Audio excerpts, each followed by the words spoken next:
How's it going? Hey, thanks for having me on the show. Yeah, appreciate it, man. So, guess I'll turn my camera on to show my arena here and stage. This is the Riot stage. Just a simple little cage setup and stuff, TV. And the crowd, I just updated it with a little step up. But that is the arena for Riot. But this is for HWF here.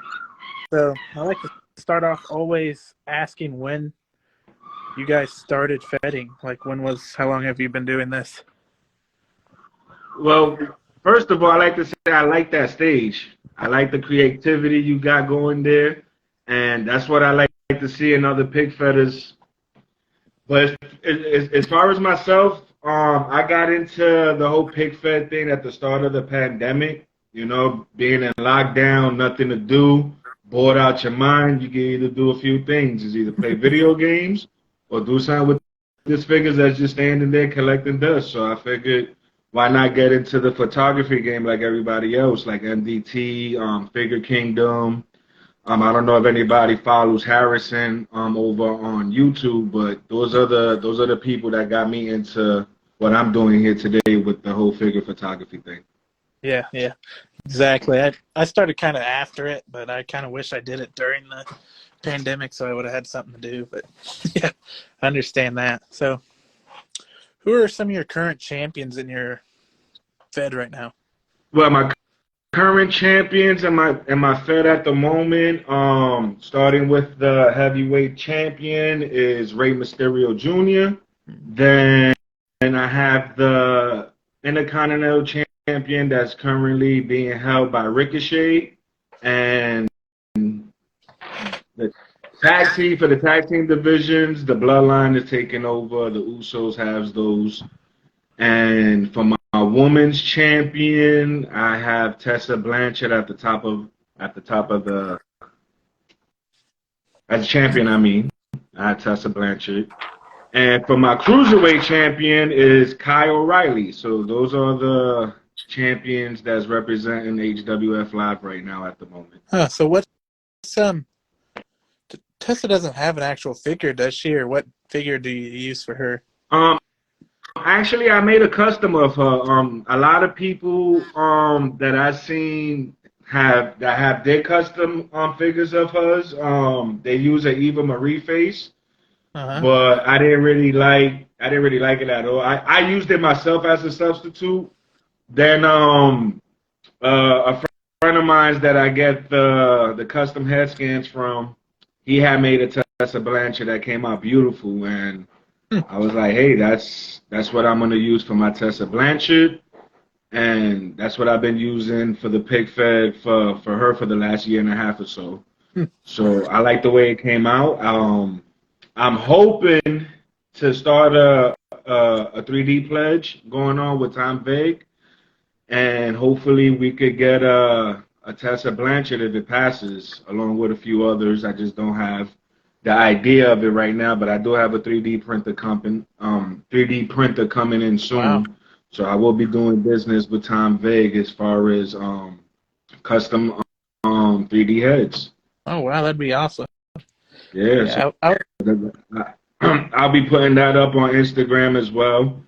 Hopefully, people will pledge to it, and we could get Tom Vick, because Tom he does excellent work with the 3D drawings and stuff like that, and he's real talented in what he does. So, Tom Vick, if you come across this, hey, keep up the good work over there, and hopefully we'll be doing business here soon. So, yeah, but yeah, man.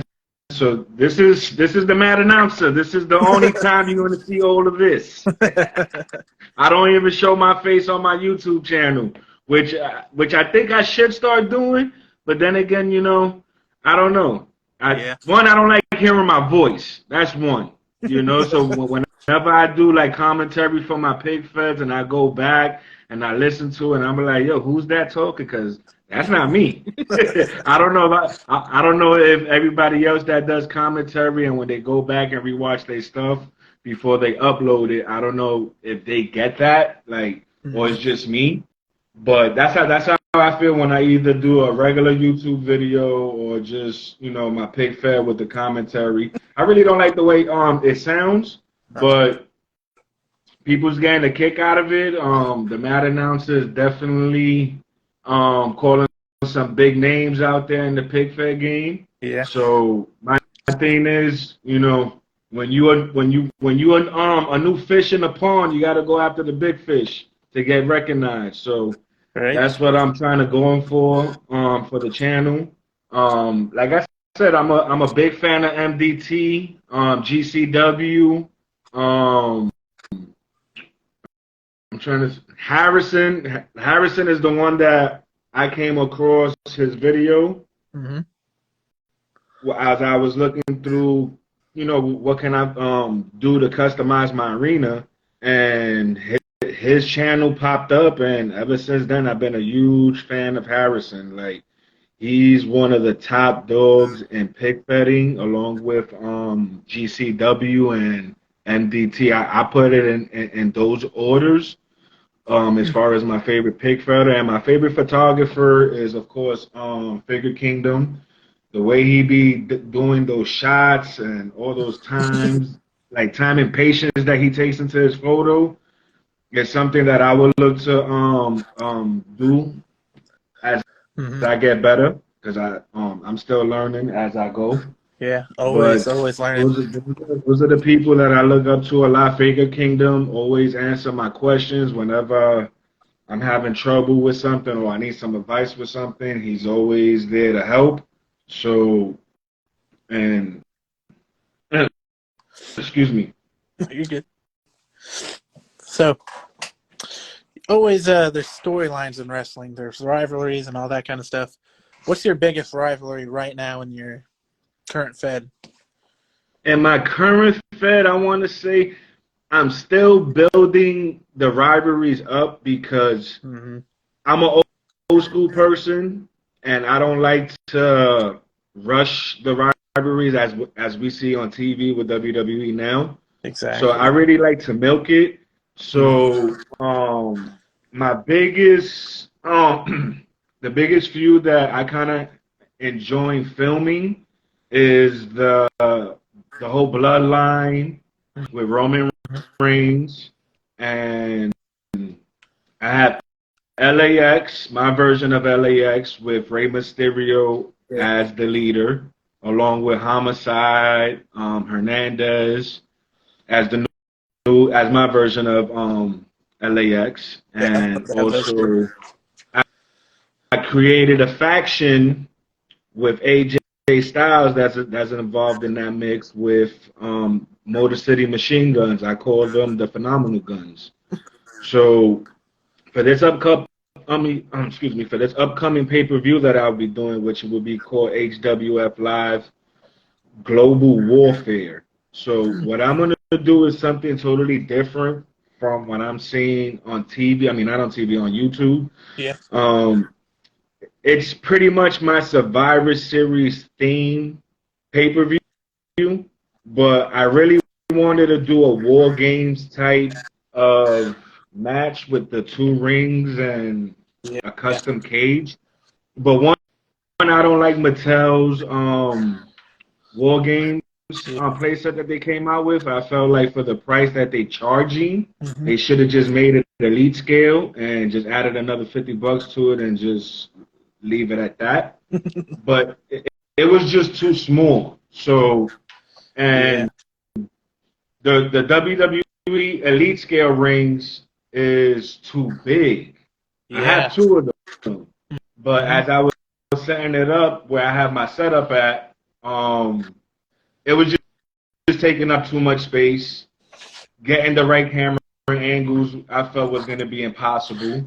Yeah. So what I did was I was like, you know what? It's my version, it's my vision. I just decided with 1 ring, it's not going to be your ordinary War Games match and stuff like that. It's going to be 1 ring with the old school blue cage that came in the accessories pack a few years back. Yeah. With the WrestleMania 2 ring skirt and ropes and stuff like that. I was able to find that at Toys R Us. So I'm using that, the old school blue cage. That's my era. I'm an '80s baby. So I grew up watching the golden era of wrestling, watching guys like Hulk Hogan slam Andre the Giant. So I always liked that old school blue cage.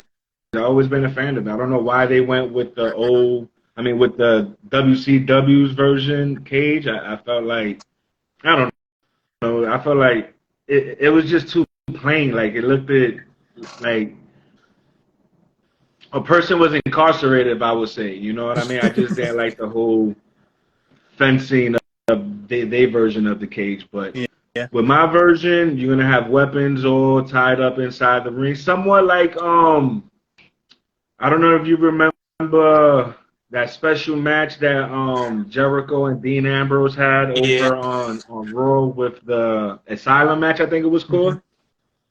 Yeah. So I remember that. that's pretty much where I got my idea from, was pretty much that match idea. So, but I'm doing three. It's gonna be three teams. Each captain of each team is gonna start off the match, and every 30 seconds, a new participant is gonna be chose random. That's gonna enter, and when the final person enters the Garrison Death Match, that's when the Garrison Death Match officially begins. The only way to win is to make your team submit. That's a different approach there. I like that. I like that a lot. So when is that coming out? Is that soon, or is that just your plans? Oh man, the way life is hitting me right now, I really wanted to get started on this pay-per-view at the beginning of this year. But with my dog having a litter of puppies, that took up a lot of free time that I had that I would normally be using to film. And right now I'm still currently finishing up Streets of Rage, New York, featuring Jose Nova, which is an upcoming rapper here in New York. He does what you call it? How can I explain it? He does the intro music. I don't know if you follow House of Glory Wrestling, but there's a wrestler there that goes by Cash Flow Ken Broadway, and he does he sings the intro songs of his. So he had reached out to me to do him a custom figure, which I made him, along with a stop motion video, which I'm also currently filming right now. I'm pretty much 80% done on that. So once I'm done on that, I will be focusing back on my YouTube channel full time to try to get that Garrison Deathmatch pay-per-view out as soon as possible. The match card that I have for that is I think it's I put together an awesome match card. I'm gonna start off the kickoff with Ricochet defending the Intercontinental Champion against New Japan star Kenta. Wow. And to start off Global Warfare, I'm going to start off with the Women's Garrison Deathmatch, which is going to be the teams of the Four Horsewomen, which is my version with Tessa Blanchard, Sasha Banks, Bailey, and along with Tully Blanchard. I will be adding a fourth member because obviously I'm calling them the Four Horsewomen. Right. But who will be that fourth member? You'll definitely see it at the upcoming pay-per-view. And it's not who everybody think it will be. Because I'm actually naming the Four Horsewomen of Wrestling, which I'm a fan of, but it's not who you think it is going to be the fourth one. So if anybody's thinking Charlotte, right, you're going to be disappointed. And it's also going to be a shocker, too, because this wrestler, she kind of, in my opinion, set off the whole woman's evolution before Sasha. I don't want to say too much in the names, but you just have to watch Global Warfare and find out. and then I'm gonna have a submission match between Kyle O'Reilly and Daniel Bryan for the HWF Cruiserweight Champion. Oh, wow. And for the tag team, I'm gonna have I'm calling it a three-way dance. It's gonna feature the teams of the New Day versus the Young Bucks versus FTR. Wow. So That's the full match card for Global Warfare. And that's Man. about it. That's how Global Warfare is gonna look. So you're doing a 5 matches for the pay-per-view? I believe it's 5 matches for the full card and a kickoff match that I'm doing.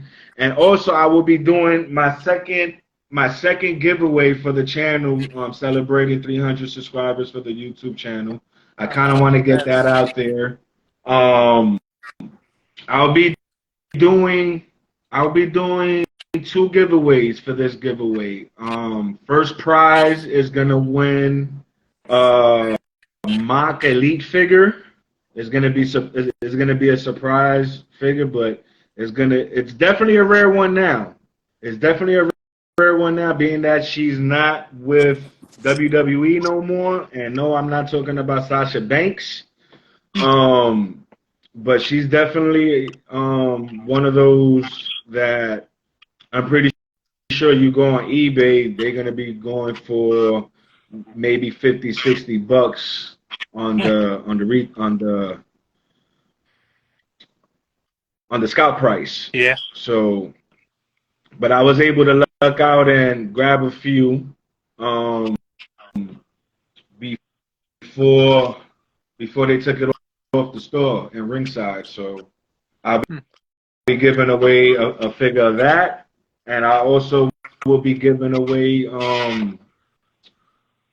a few painted head scans that I got there, which it will include Steve Blackman for the Attitude Era fans, the TNA version of AJ Styles, and Austin Aries painted head scan. So those are gonna be what I'm gonna be giving away for the channel at the pay-per-view. Wow, sounds insane. Sounds great. A lot of people are already saying that they're going to want to check that pay-per-view out. So that's good. So Yeah. we're in 2023.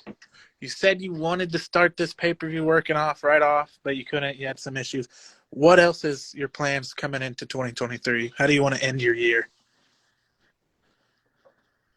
Well, I definitely like to grow the channel more. Mm-hmm. That's a goal of mine for this upcoming year. Since I started my first year, I gained 100 subscribers on YouTube. My second year, I gained 200, Wow. which is where I'm currently at now at 300 subscribers. So my goal for this year is really to get to. It's a lot, especially with YouTube. Yeah. But I really would like to hit 1,000 subscribers this year.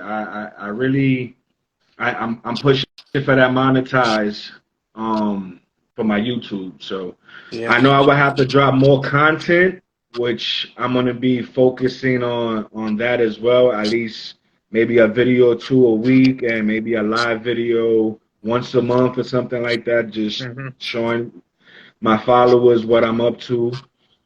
I would do a room tour and how I have my setup for the Streets of Rage movie that I'm filming, but my puppies are sleeping right now, and if I walk over there, I ain't waking them up. I ain't trying to go through that right now. them puppies is bad. So, but that's my goal for this year, and also to help people that's starting out, because it's not easy. And I know a lot of people starting out, they don't have the right equipment, they don't have the right lighting and stuff like that. All I say is this: it takes time, it takes patience, and we all started out there. We all started out like that. So The only thing I can say is just keep grinding. Whether you a pick fetter or looking to get into it, don't beat yourself on the head trying to make an excellent show. Just put it out there, and just learn from. I wouldn't say from your mistakes, but just learn from other pick fetters. That's what I did. I learned a lot from, like I said, for Figure Kingdom. He definitely helped me out a lot. And of course, my vampire brother. I know he's in the chat somewhere over here. My figure world, Ryan, if you're watching, Kevin Owens looking at us. But Ryan definitely helped elevate my game and how I take photographs now. It's what he said. It's a thing called rules of third of photography. If you don't know about rules of third of photography, I suggest you look up some video clips on YouTube, because it would definitely help you take better photos. As Figure Kingdom would say, when you taking a photo, dead space equals death.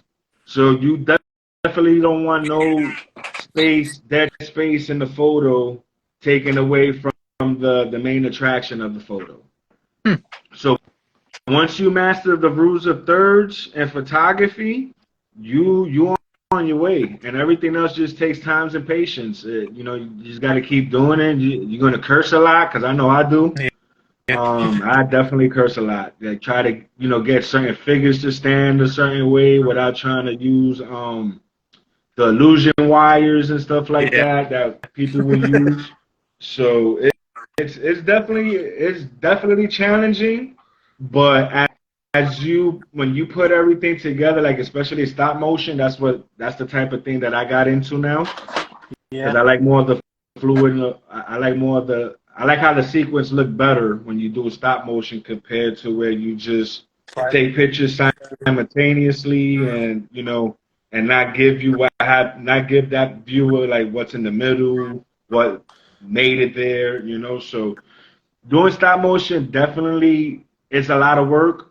Because just for one move, one sequence could take up to like maybe 10 to 15 pictures, give or take. So it's definitely a lot of work. It is. Once you put everything together, you edit it, you put the sound effects, you do your commentary, then just before you upload it to your YouTube or Instagram, you sit back and you watch it and you be like, damn, I did that. Yeah. You understand what I'm saying? Like, exactly, I like the way that came out. I should be a booker. WWE or AEW should hire me as a booker, Yeah. But, it's definitely entertaining. I love watching what people come up with, like the fantasy matches, the arena setups. Like, I just be amazed at the work that I do see out there. And you definitely got a beautiful arena there. I can't wait to see what you got cooking over there. I see Okada and Kenny Omega. Yeah, that's the opening match of Riot right there. Yeah, I'm digging like I said, I'm digging that. I love that entrance stage, and I can't wait to show off my entrance stage as well for Global Warfare. My Figure World, he did a beautiful stage for me, man. I just can't wait to take beautiful pictures of it. Wow, he has an amazing stage. So that's great that he made you one. And he's also working on another stage for me. My upcoming pay-per-views that I got planned for this year. Mm-hmm. One thing I could say, I'm gonna try my best to have 2 pay-per-views out the year, because it takes me about like 2 months just to film a 30-minute episode that I will put on YouTube. It takes me about 2 months, and that's me putting about 8 hours, about 40 hours a week just on that. Right. But with the pay-per-views, it takes longer for me, for the simple fact is I like to put more storytelling into the match. That way you see the like, if I'm doing if it's a rivalry match, you can see the build up as it goes. So like I said, like as I mentioned earlier, the way I'm booking my Fed is old school. Like Right. you're gonna see rivalries that's gonna probably take a year, maybe longer. So, but my upcoming pay-per-views, I got Global Warfare. Yep. Then I'm gonna be filming my first Royal Rumble, Oh, yeah. I'm which I gonna be can't doing wait to that. film that. Then Are you I'm doing a gonna 30 have a man? pay-per-view, which is gonna be the setup pay-per-view for WrestleMania. But Oh. I'm gonna call it In Your House. Mm-hmm. And if you see my last episode on YouTube, especially the opening segment, you see what pick feds I called out. Yeah. So for those who haven't seen that pipe bomb that the Mad Announcer dropped on episode 7 of HWF Live, I suggest you go to my Instagram page, click the YouTube link on the bio, and check out that last episode and see who I shout out or who I challenged at least Right. to HWF Live. And I'm sure everybody is a big fan of him. They watch his channel every day, and that's Yep. Mr. MDT himself. Yeah. I watch it So every day. yes, I do too, and there's nothing against him. You know, I don't want people to be like, oh, why you attacking Trey White? And I'm not attacking Trey White. That's the Mad Announcer. He got a different agenda. You understand what I'm saying? He wants to match with Trey White, and that's the only match he wants in HWF Live. So In Your House will be dedicated to Trey White because the pay-per-view is called In Your House. So I will be in his backyard.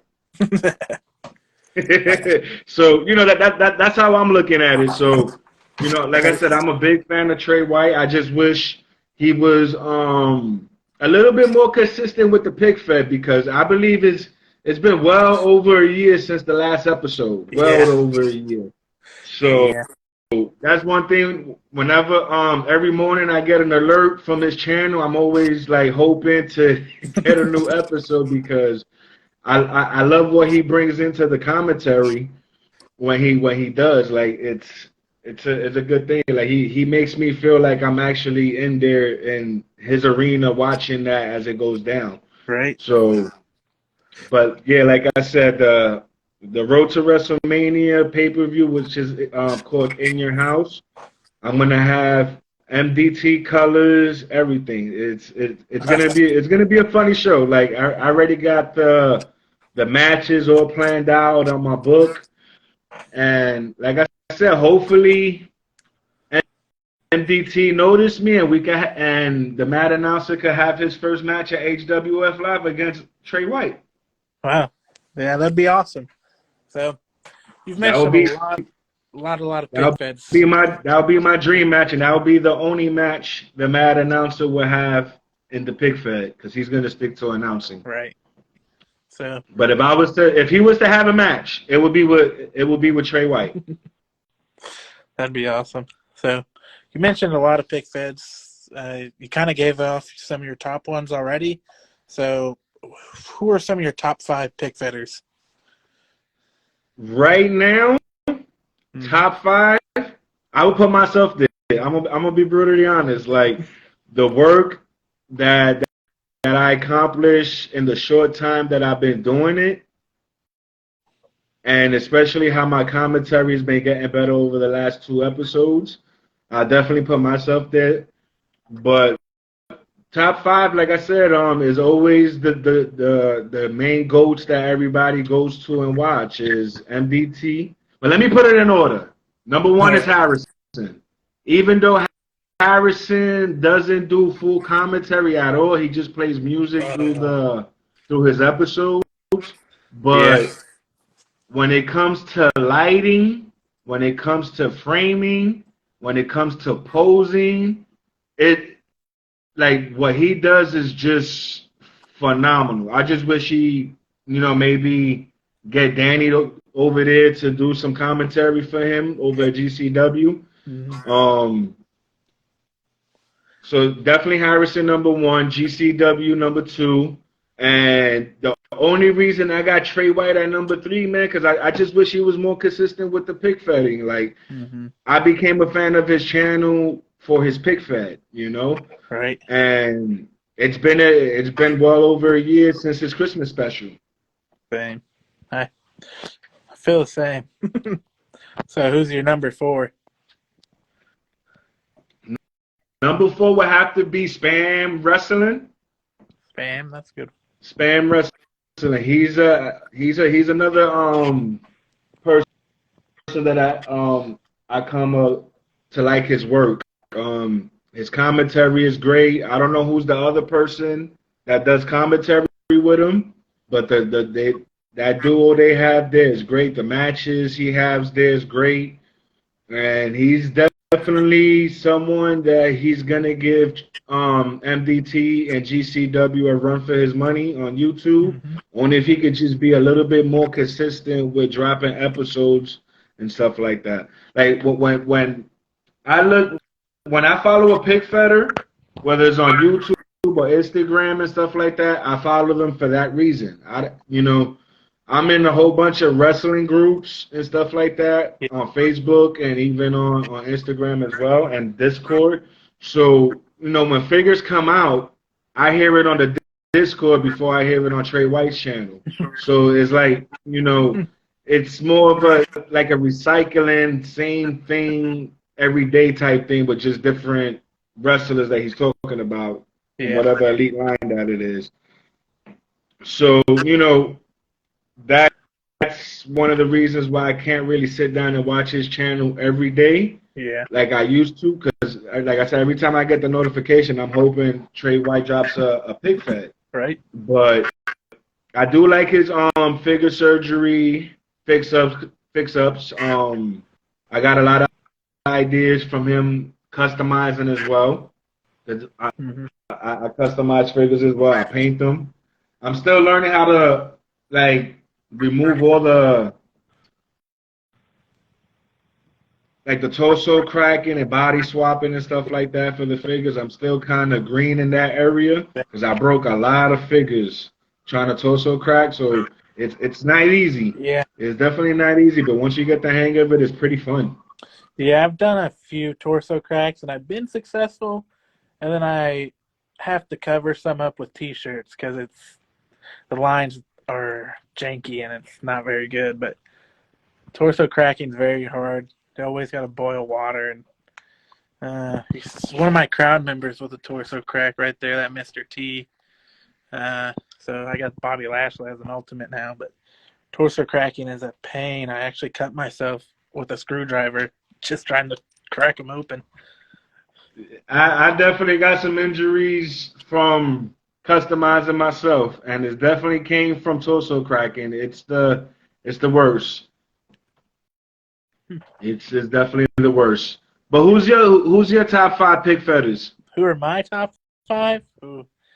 I'm not gonna put it in order, but WSCW is pretty good.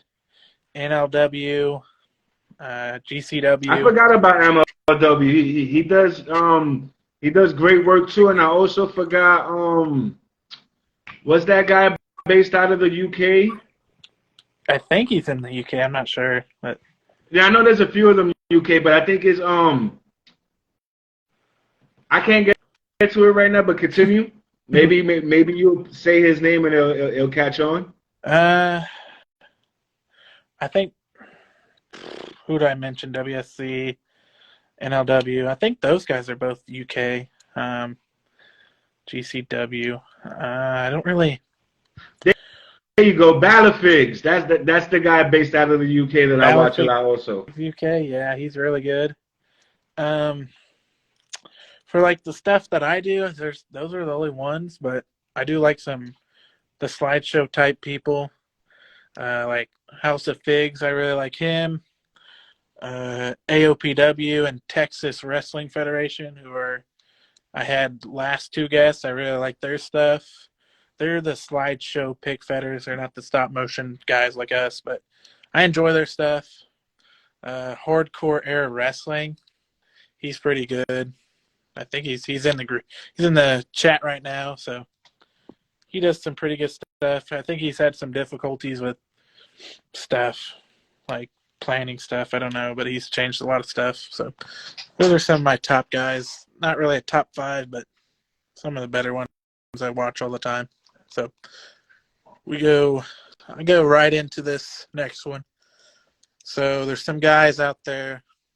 You can say yourself underrated since you're not got followers like MDT, followers like NLW got thousands and thousands. So who are some of your lower tier, maybe not tier wise, but lower followers, underrated pick feds? Underrated pick feds. That's a good question. I would have to say what I'm trying to remember his name. I know his name is Frankie. I'm trying to remember his pick fed is PW Ultra. There you go. What he Oh yeah. does, what he does with like Frogman, the Punisher, the Joker. Yeah. I just can't help to laugh. It's something that I'm not used to seeing, but it's very entertaining as well because I'm like, who puts Frogman as their champion? Like, who puts Frogman in a wrestling match against, the Undertaker or something for that kind of matter? Yeah. But it's entertaining. It's funny and entertaining at the same time. So, I would say Frankie is definitely one of the underrated pick fetters on YouTube right now. Yeah. I'm trying to think of a few others. Frankie, like I said, I like to mention Spam Wrestling because he's kind of underrated. He's still under the 200,000 subscriber mark, but I would consider him in the underrated. That he should get more recognition than like how MDT or GCW would. Yeah. But like I said, I haven't really, especially these last few months, I haven't been really able to catch up on pick fetting. I know I missed a lot. I know I missed a lot of people's shows, and I apologize. Because there's one thing I like to do to people who support HWF Live. I always like to be there for the premieres, if they pick fetters or they just people that just come across the channel and just watch. And the people that over in wrestling territory, anybody that's posting up stuff, I always try to do my best to encourage people, show my support by giving a comment, a like, So, but the last few months it's just been a lot on me. Yeah. So I'm hoping, like I said, with this new year, everything is going to be going back to normal. I would definitely be seeing HWF Live around a lot in other people's community because I also want to grow the brand and not only grow my brand, also help people grow their brand as well, whether they need help with information on how they should start their show. Feel free to ask because like I said, I was there at that one point where I didn't know what to do, how to come up with a show. So I took that. When I do a show, I take the MDT approach.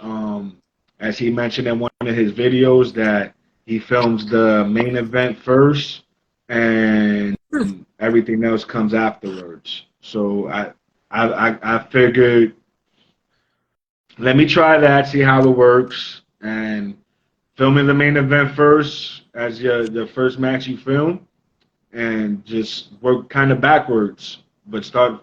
Film your main event first, and everything else will just pretty much come together like glue. Huh.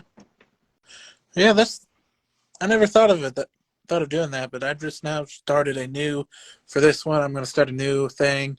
I'm going to film, and then during my free times between filming, I'm going to edit that match, get that match edited and done, and then get that on my phone, and then delete the picture so I have room.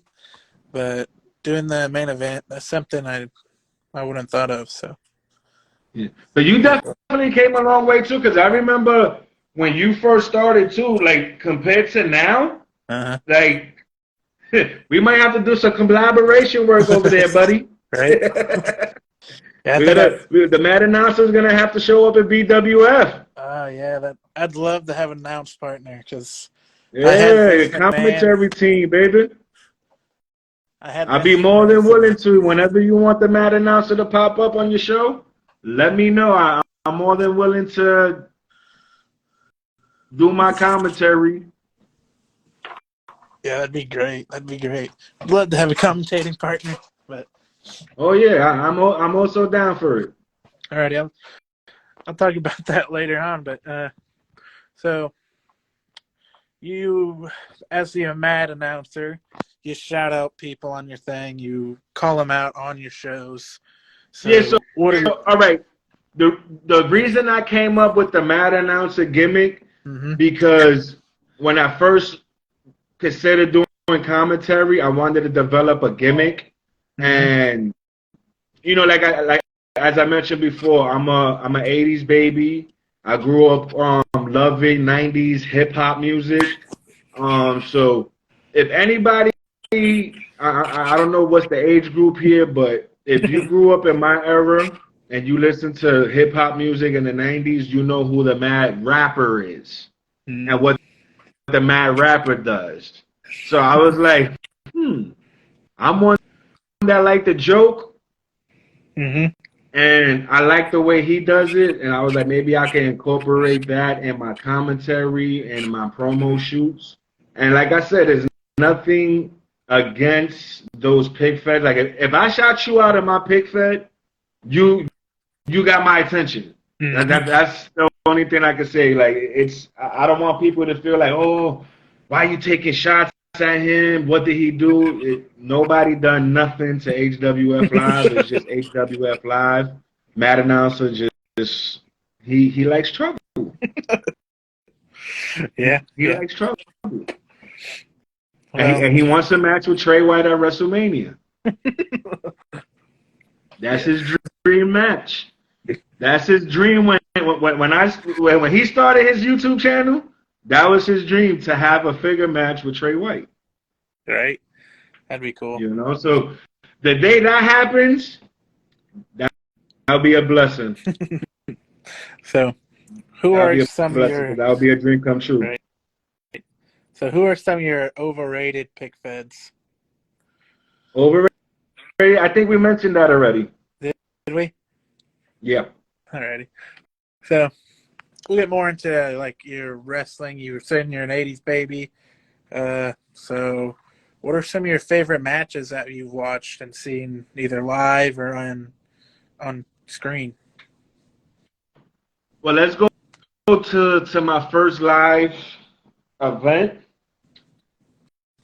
I would like to say my favorite match that I seen live as a person would have to be WrestleMania 10, Madison Square Garden, the first ever televised ladder match between Shawn Michaels and Razor Ramon. Oh, wow. Seeing that there as a 10-year-old kid was the best time I ever had at a live event that I witnessed personally.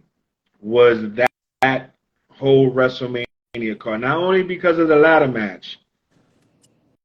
That was great. But what also made it even better was because Bret Hart walked out with the heavyweight title. Wow. That did it for me. Watching Razor Ramon win the Intercontinental Champion, because he was one of my favorite wrestlers in the Attitude era. I mean, you would say next generation era. He was my favorite wrestler. So him beating Shawn, I was never really a fan of Shawn Michaels. So whenever he lost, I was happy. But that event will stand out as one of the greatest events that I witnessed live. Now, for my favorite match that I could sit down and watch daily, like maybe once a month or something like that. I don't want to say every day, but my favorite match would have to be also WrestleMania 12 Iron Man match, Bret Hart versus Shawn Michaels. I don't think nobody to this day could do what those guys did in that ring for 1 hour and keep the match entertaining for 1 hour and 15 minutes. I believe it went to, because it went into overtime. Yeah. Shawn Michaels and Bret Hart killed that. To me, that's the greatest match in WrestleMania history, followed by Macho Man versus Ricky the Dragon Steamboat WrestleMania 3. That was my favorite match until I seen Bret Hart and Shawn Michaels. And my third favorite WrestleMania match would have to be Shawn Michaels' retirement match. Obviously, we know it wasn't his retirement match, but the one with The Undertaker. Mm-hmm. I would say that would be the third best WrestleMania match that I enjoy to this day. And last but not least, I would have to say the triple threat match when Chris Benoit won the title. I know it's a mentioning Chris Benoit is a touchy subject with some people, so I really don't want to get into that because we all gonna have our point of views and opinions. But him winning the title and Eddie Guerrero defeating Kurt Angle to keep his title, that was a memorable day and WrestleMania history for me because I enjoyed watching those guys from WCW. Mm-hmm. So, coming off the back of WCW, what is your favorite company all time? Is it WWE, AEW, ECW? It would have to. I grew up on WWE, Mm-hmm. and it would stay that way. I know a lot of people's kind of like boycotting them right now because the whole Vince McMahon selling to Saudi Arabia. I don't know if that's 100% legit because I haven't really heard nothing. It's speculated. Yeah.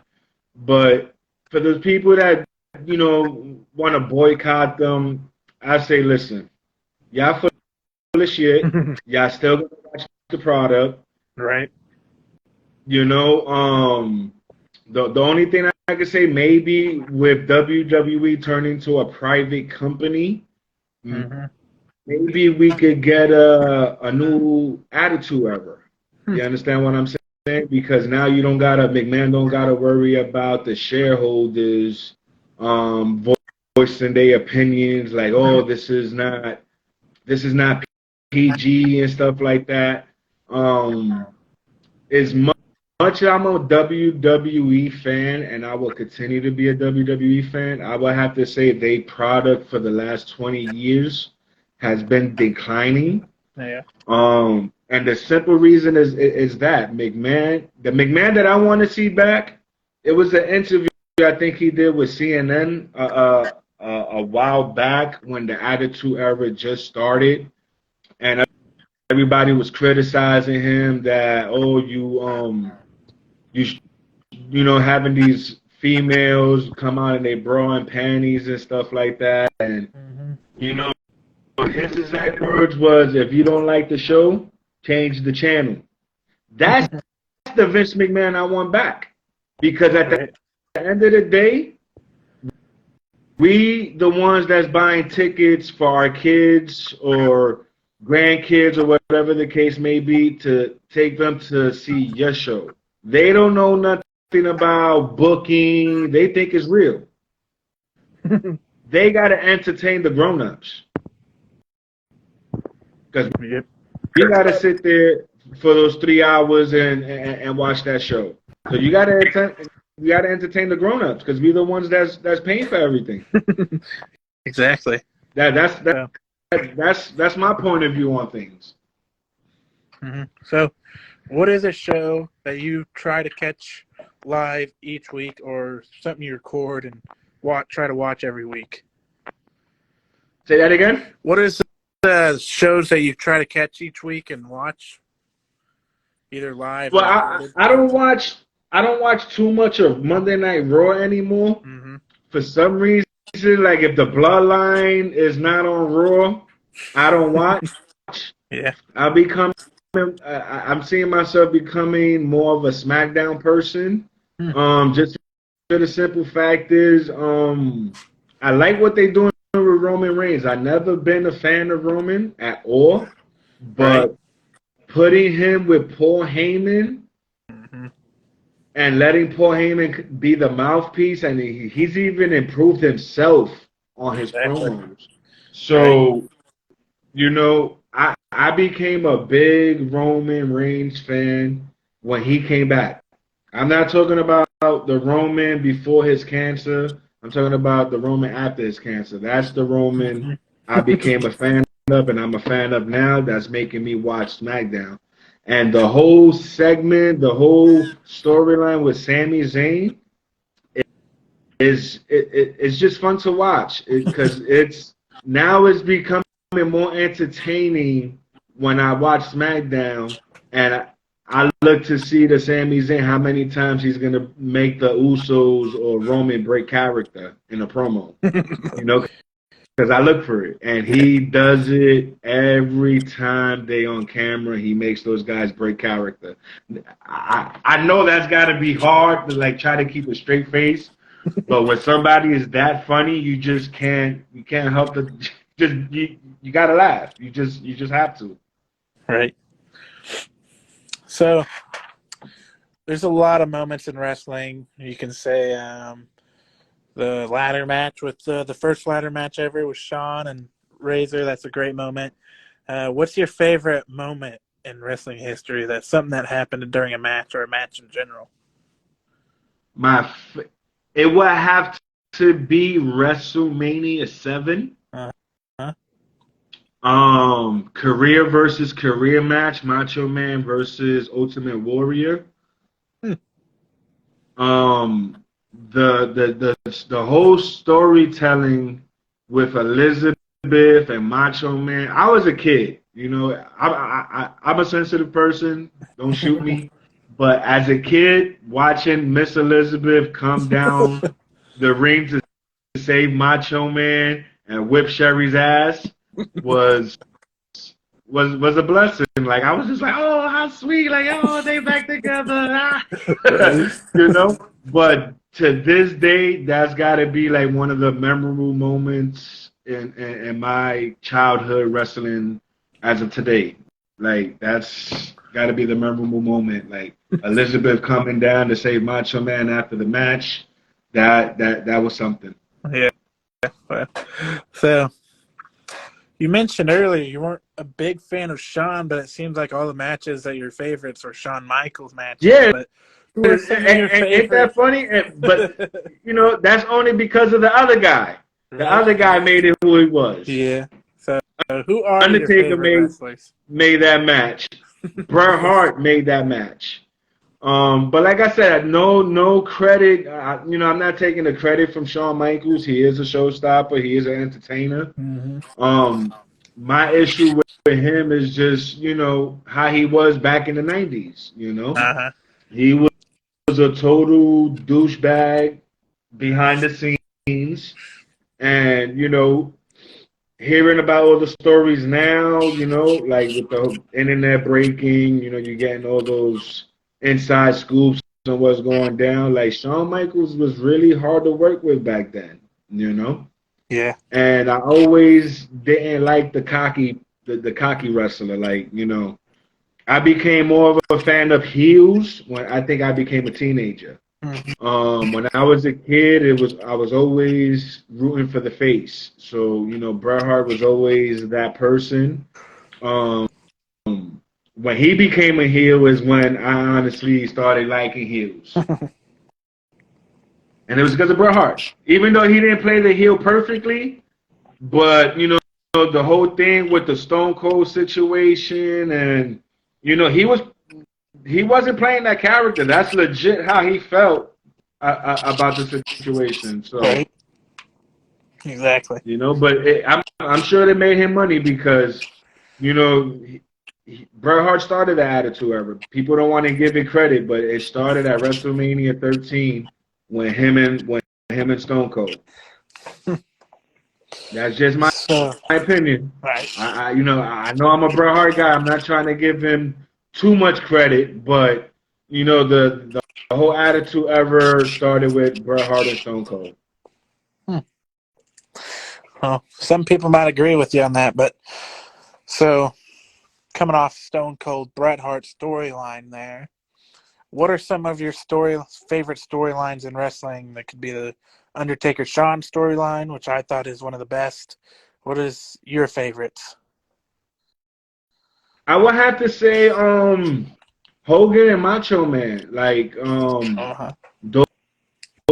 like the love and hate relationship those two guys had, and it was able to still give you a classic match.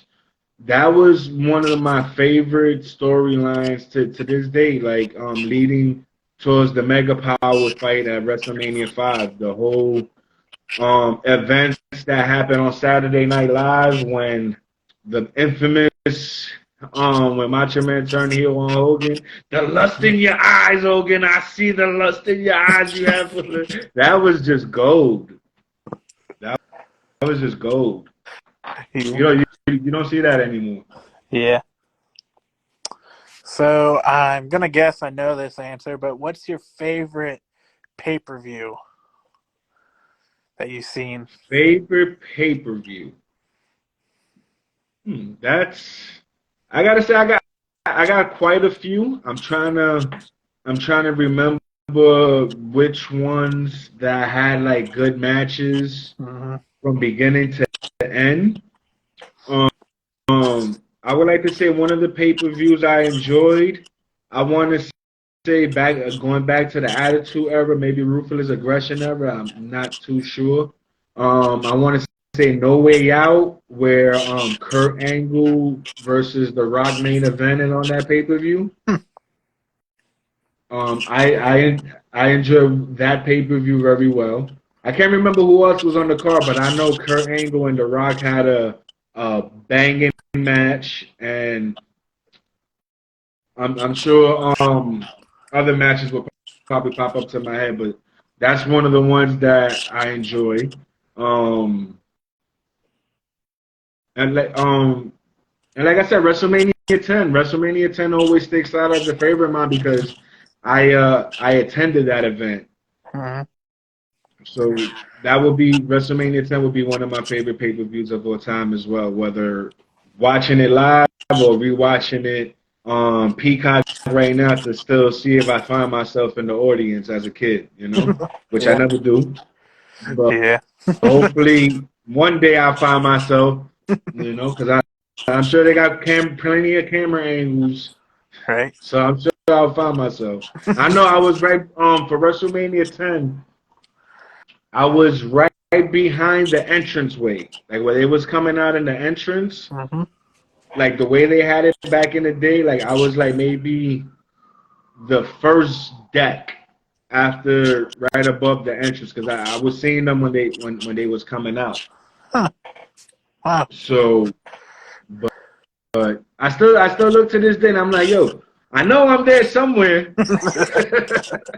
Right. Because I know I was there. I still got my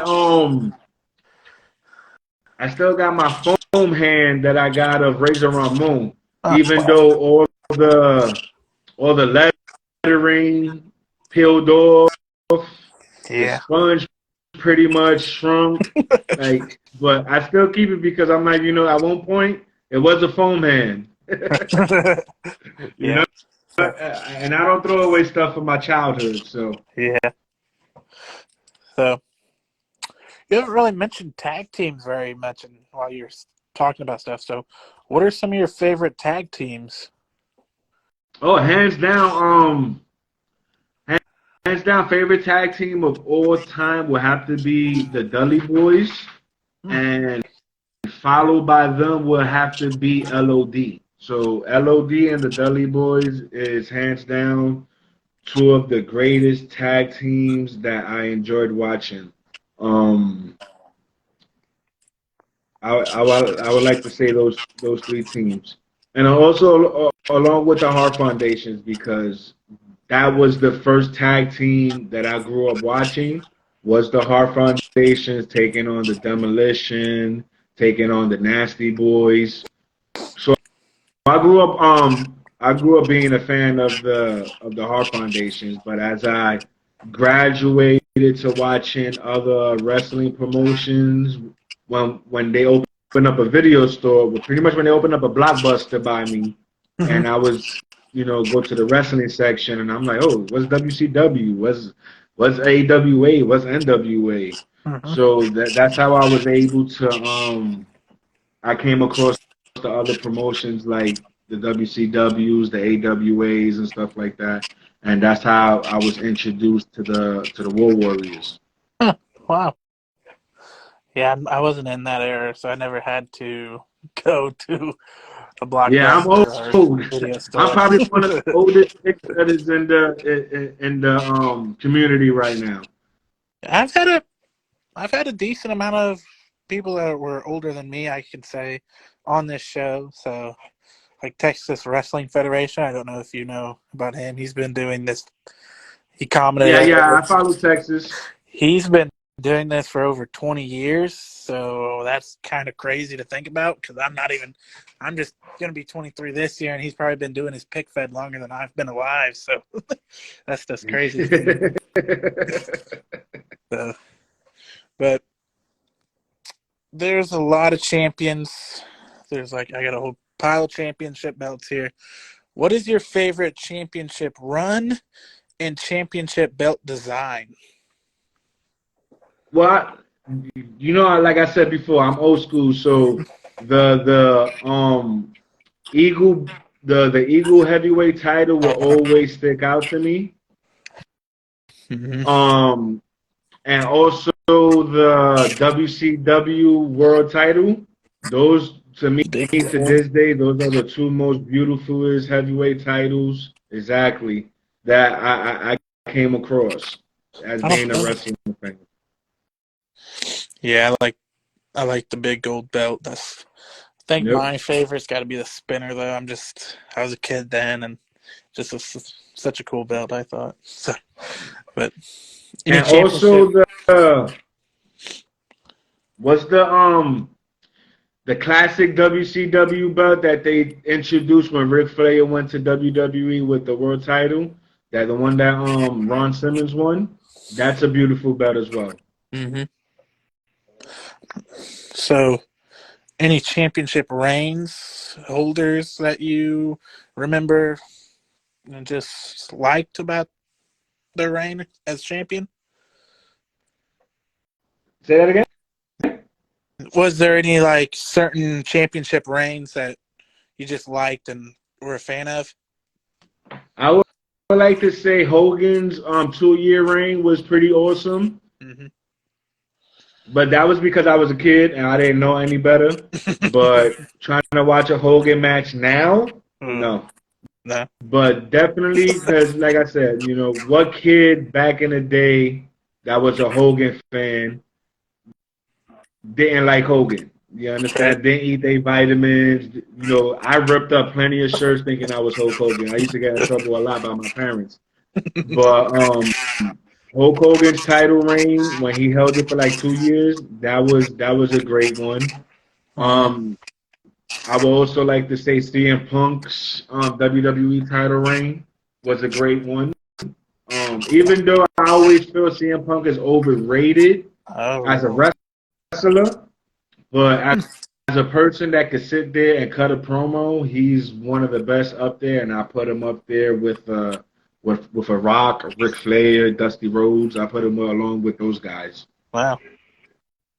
So we'll try to get back into the figure department of this by asking you this question. What is your favorite figure of all time? It could be an Elite, it could be an Ultimate, it could be AW, New Japan Super 7. Ooh, favorite figure. Wow. I was hoping we didn't get to that question because I have a lot of them. You got to understand, we got over 100 Elite lines. Yeah, Elite lines alone. We're not talking about the legends. We're not talking about the retros. We're not talking about it's a lot. So one figure that I would have to say that's up there with one of my favorites. I would like to say just recently because it's my first Hulk Hogan figure. It was the one that he came with the helmet that Ringside just had on sale right now. Yeah. That's becoming one of my favorite figures right now, and it's Wow. because they perfected Hogan's tan. They Hmm. gave him the right body and not the all cut up body that they used to give him. So I would like to say that Hulk Hogan is one of my favorites, and I would have to say the defining moments Ultimate Warrior WrestleMania 7 Yeah. would be another favorite figure of mine. Um, let me see what else who else I could put up there. Um,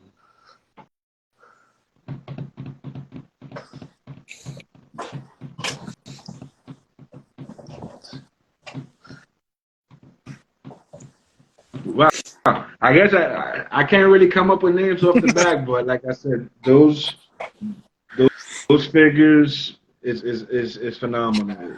Hmm. I honestly I don't think I have an all time favorite because I'm a person that has over at least 3,000 elite figures, Wow.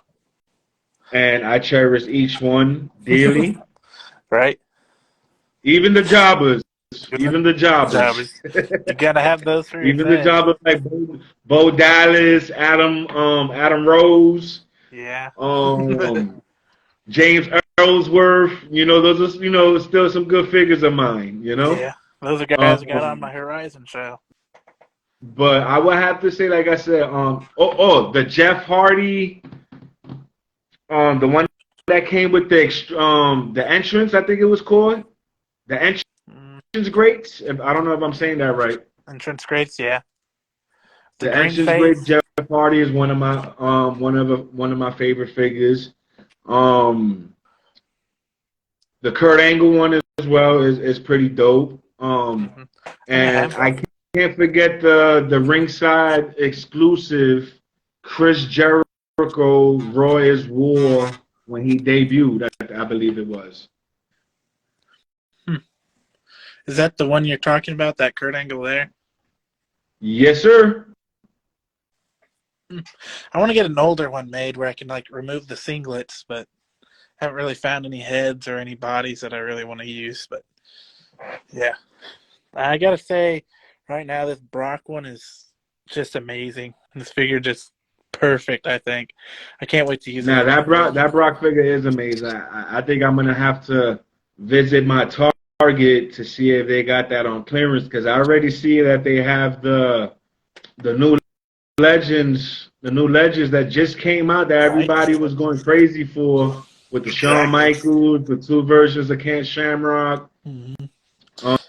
and now they got them on sale, pretty much 50% off for pretty much like Exactly. 10.99 each. Yep. I'd like to get that Sean just to make a custom Dolph Ziggler gear because I want to get long pants Dolph and people want insane amount of money for those, but might just wait for that pink gear to come out. So, Yeah. but yeah. So with that wanting, what are some figures that you're wanting to get right now that are All coming right, out?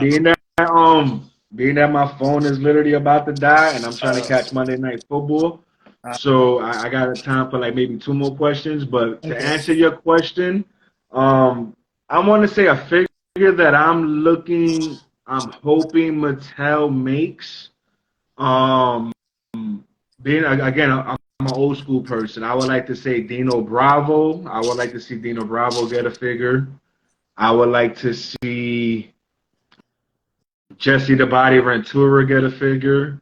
Hmm. Um, from the Attitude Ever, there's quite a few I would like to see that they haven't made.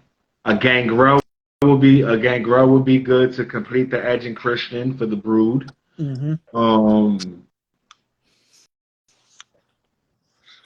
that's pretty much it that I could think of at the moment. I know there's plenty I just can't think off the head that Mattel hasn't made, but Yes. definitely old school. I would like to see more old school legends in the line. Maybe ECW Yeah, and ECW. legend lines like a Sabu, Tommy Dreamer. Maybe I would like to see those guys. That'd be cool. Um, Yeah, pretty much definitely more legends, ECW guys, some vintage WCW guys like Conan, maybe a Buff Bagwell figure. Yeah. Give me a Dennis Rodman figure. That'd be cool. That would be cool. Give me a Dennis Rodman NWO figure. Give me a Karl Malone figure. So Give me a Karl. There we go. Give me a Karl Malone DDP 2-pack. I'll be yeah, down for that. yeah. So how you said you wanted to help fig feds, so kind of tell us how you would help someone out, and if someone was just starting, like what would you tell them? Well, for the people who's just starting, I'll say this. Once you write a script, stick to the script. You don't want to change the script too much. Stick to your original plan. Always stick to your original plan. And don't get discouraged. Don't care what everybody else think because we all was there. And just take your time, pose your figures right. Don't forget to edit your photos after you take your pictures. Make sure you want that brightness. I mean, you want that contrast and saturation between 18 and 10 to make your photos pop out more.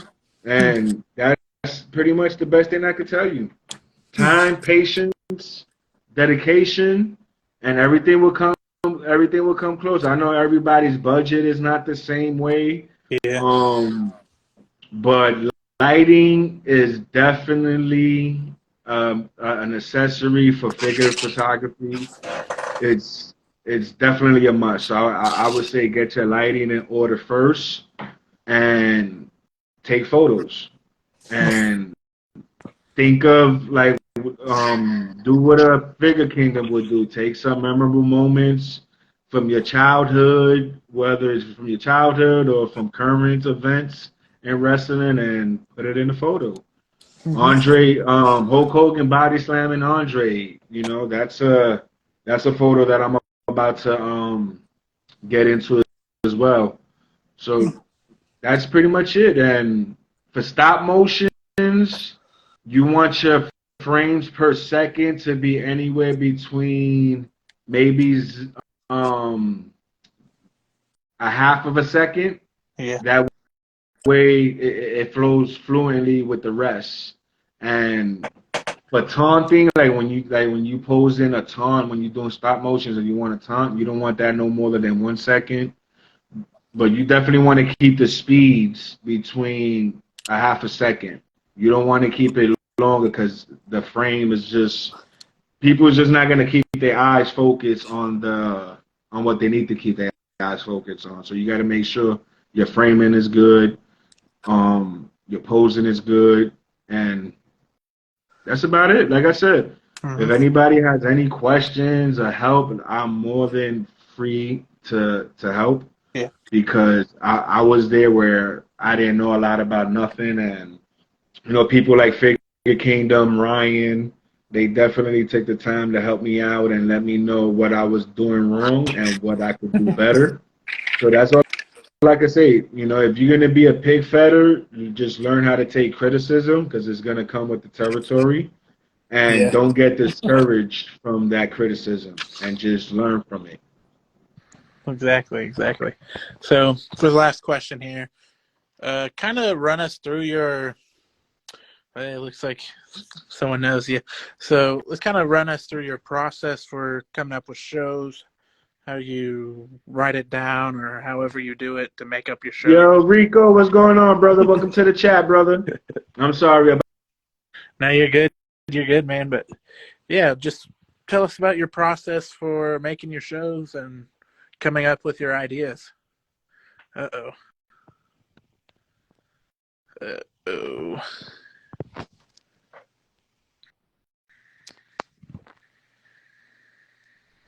Can you hear me? You there, buddy? Yeah, are you there? Yeah, had a little lag situation here. So what was your last question? So I just wanted you to run through your process for your shows and how you plan your stuff out. All right, as I mentioned before, I think I take the MDT approach when I come to film. Mm-hmm. I always start off with my main event, then I start off with the backstage segments, and then I start with the second match, then the first match. So pretty much backwards. You know that's the way I do it. Um, that was the way it was recommended to me because before I used to start from the beginning to the end, and not that I've seen anything wrong with it, but I don't know. Somebody like I said, Chris had mentioned the work from your main event and just work your way down, and also MDT does that as well. So I take that under consideration, and it works for me. It may not work for the next person that's doing it. I say just you do what makes you feel best, but that's the HWF Live way. That's how I do it. So how do you plan that stuff out? How do you plan out your shows? Normally, I know a lot of people, they like to write down things in the book. I do that as well, but the only thing I write down in the book as far as like who's cutting the promo, where they cutting the promo, who I'm gonna be using to cut the promo. So that's pretty much how I take it. And I just, as far as spots goes for the match, like what's the big spots or what's the finish, I'm going to be brutally honest. I freestyle it. I know there's a lot of people that writes everything down, but I felt like when I was doing that, I always came up with better ideas as I was filming. Mm-hmm. So that's why I just completely just freestyle the match. I don't write down how I'm going to start it. What I'll probably do is, let's say, for example, if I'm doing a tag match and I'm using Motor City Machine Guns, what I'll do, I'll go on YouTube and I just look up some matches that they had in their TNA run that I enjoy so much, and I just take spots from their match and I incorporate it. And the same thing, vice versa, for the opponents. Like if they was facing the Usos or whatever, I would look up a whole bunch of Uso tag matches and just, see pretty much like, because I can't remember a lot of moves that everybody does. Yeah. Like, it's just too many fucking wrestling moves to remember. You understand what I'm saying? So I always look that up. So like I said, I just freestyle it. If freestyling works for you, do it. But there's nothing wrong in writing it down, what you want to happen. But I do write down on my book who's winning the match. Like if I'm putting like Rey Mysterio versus Roman Reigns, I already got it determined in my mind who's gonna win, or if there's gonna be a no contest or whatever. Like that's the first thing I determine who's gonna win. Right. And then I start freestyling the match, and then I see how I'm going to finish it, Mm-hmm. And when like I said, when you complete a show, don't go back thinking what you could do better. Just continue to do it, and as you watch your stuff and just watch other people, you pick up other ideas that might work for you. Yeah. Yeah, I kind of do both. For my main stop motion stuff, I freestyle the match. But for my Pick Fed Horizon show, which is just this little thing I do to just get more stuff out there and to use some of the mid-carders, you'd say, or jobbers, like your Bo Dallases and those type of guys. And I write all that stuff down move by move and exactly what they're going to say in their promos. But that's more of a slideshow Pick Fed, so that's a whole different ball game. I have to do it a different way than I normally do. So, yeah, thank you for being on here. It's good having different styles because it gives your viewers something different to look for. Like if you do something on one show and then you got a second, like see me, I only got one show, which is my weekly show is Too Raw for TV. I do 3 weeks weekly shows, and I do a pay-per-view. That's how I like to break it down. Before I was doing 4 weekly shows, then a pay-per-view, but then I noticed I was only coming out with 1 pay-per-view a year, and I kind of want to bring out 2 pay-per-views a year at least, coming on forward starting this year. Mm-hmm. So that's kind of one of the goals, to try to get at least 2 pay-per-views out. But like I said, this year I'm going 100% in on it. Right. Like I said, my goal for this year is to get 1,000 subscribers, and I will be doing. If I can get that in a year, it would be truly amazing, and I would definitely give back to the community something amazing. Yeah. Which will probably be a custom figure that I made. One lucky winner will get that. Like, I have that on my channel. Like, for the people who do sub, like for 300, I'm gonna have a giveaway. For 600, I'm gonna have another giveaway. And once we get to that 1,000 mark on YouTube, I'll be doing a giveaway. But I'll be doing a giveaway for a custom figure. I'll put out a few of my custom figures that I have, that I've done over the years, and I'll let the winner pick whichever one they want.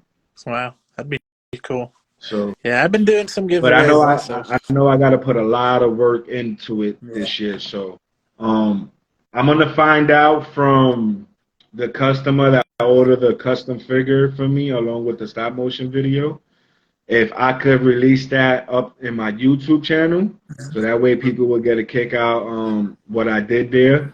It's more like a comedy fight club type thing. Like, I incorporated a lot of things into this little short movie that I think it will be funny, and it'll be funny and entertaining at the same time. So you're gonna get your feel of the Fight Club. You're gonna get the feel. If you played the game Streets of Rage, like I said, I'm an old school person, so Streets of Rage for Sega was one of my childhood favorite games. So you're gonna see stuff incorporated in that too, and I just can't wait to upload it if I can. If I can, I will upload it to the channel and also to Instagram, so people to get a idea of what I do. And after that, I'm focusing straight on HWF Live. I'm not going to be taking...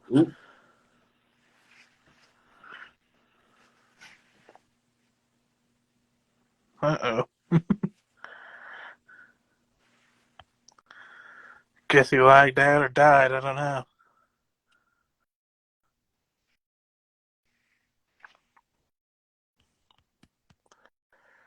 Huh. Not sure what happened. Well, if he comes back, we'll have him finish up. I think he was about to die, and I think he died. So hopefully he can watch this back. But I want to thank him for joining. I want to thank everyone that's watching.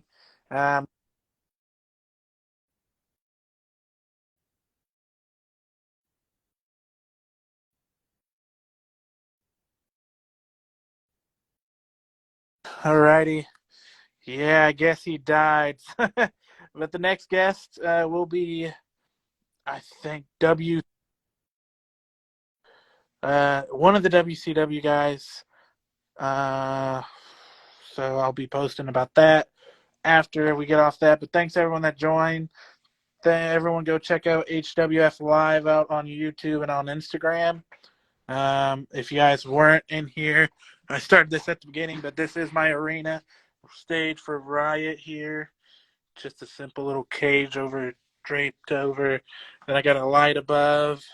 And then I just updated the crowd with a little, they got a little step up, so they got 2 stands instead of just 1. And got the crowd moved up a little, but yeah. This is the little updated Riot pay-per-view arena. I think it's going to be a great show.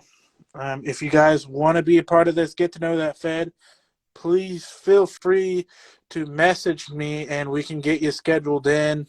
So please do that. But yeah, WCW, he is originally from Facebook.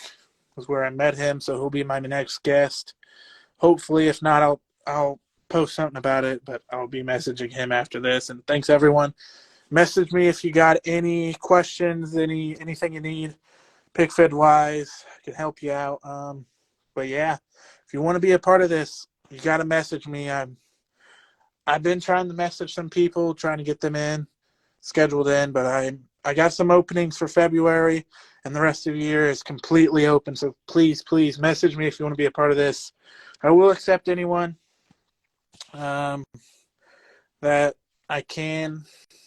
Just trying to help grow people if you don't have very many followers. But I'm trying to hope you got some things posted. If you're just starting out and haven't gotten anything out, I don't know too much because we can't really talk about your Fed if you don't have one. So please, please, please message me about that. But thanks everyone that was watching. Shout out to HEW. I don't know if you... Oh, I think he's back in here. He's watching. But thank you, HWF Live. Everyone that I used to have on, hope to have you on again someday, like HEW, says he's in here. I don't know if he is, but HOF, House of Figs, hopefully I can get him back on if he's back. We'll get him back in here maybe, give him a little goodbye, invite him real quick. Alrighty, and we'll hopefully get it out. Alrighty, maybe. But yeah, if you guys didn't know, I am on a ping pong table. So I got a lot of room for my arena. I do have a whole basement. Oh, I did want to share this stuff. I guess for these people watching, you are getting a preview of the Riot poster at my old Point Blank. But this is something my fiance printed out for me for my man cave, so I want to show that off. But Yeah, I'm back. Sorry for that. My phone died. I had to switch my batteries. Before we log off from this show, I want to say, Zach, thanks for having me. Yeah, no problem. Very much. We definitely will have to do this again. Mm-hmm. And everybody who's watching, follow HWF Live, follow BFW. Mm-hmm. I mean BWF. I'm sorry for that mix up. Be sure to follow us on YouTube and Instagram. We're taking over for 2023. We're gonna be coming out with that killer stop motion PickFed. So be sure to follow our YouTube channels. Follow us on Instagram for sneak peeks of the show. And again, thanks for having me on this show. I am honored to be a part of it. And I can't wait to see what you have cooking up. And I definitely will be a part of the community.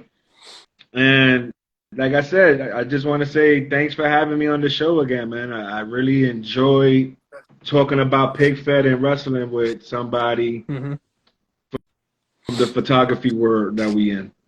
Yeah. Yeah. Well, I appreciate having question before we call it a night. I don't know if anybody's a football fan here, but do y'all got the Bucks or the Cowboys? I normally would say the Bucks because the Cowboys situation's in the playoffs, but I don't know. The Bucks aren't very good this year, so it might. Well, the games the other day really surprised me. I thought the Ravens were going to get blown out. I thought the Dolphins were going to get blown out. So I don't know what's going to happen. We got someone saying. Well, y'all Cowboy fans is going to be disappointed. Tom Brady's going to he's going to show you why old people still got it. Right. Well, but it's gonna be entertaining. I'm hoping to catch Raw tonight too.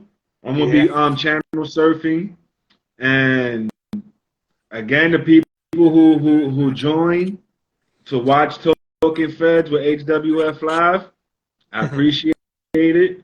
Be sure to follow the Instagram page. Definitely check out the YouTube on the link in the bio. Definitely follow BWF. Go follow his channel, and BFF, I got my alerts on, so I'll be waiting for the next show here soon. Yeah, I'll be having one out tomorrow. The last resurgence until Riot. So I'm definitely looking forward to it. From HWF Live, we out. all right, see you, man. Thanks for being on. No problem. All right, bye.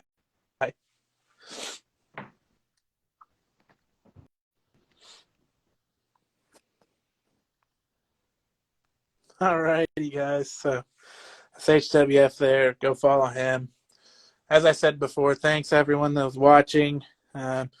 Message me if you want to be a part of this sometime. I got openings in February and the rest of the year, but have your notifications on for Riot tomorrow. Resurgence, the last Resurgence, going to be announcing 2 more matches this week. Going to announce the full card probably Wednesday, maybe, or at least just the 2 new matches on Wednesday. I don't know yet, but yeah, make sure to be following me on YouTube, Instagram, Facebook, I guess TikTok. I'm going to start trying to post stuff on there more. But yeah, thanks everyone. We're going to call that a night and be here next week with WCW. All righty. See you guys.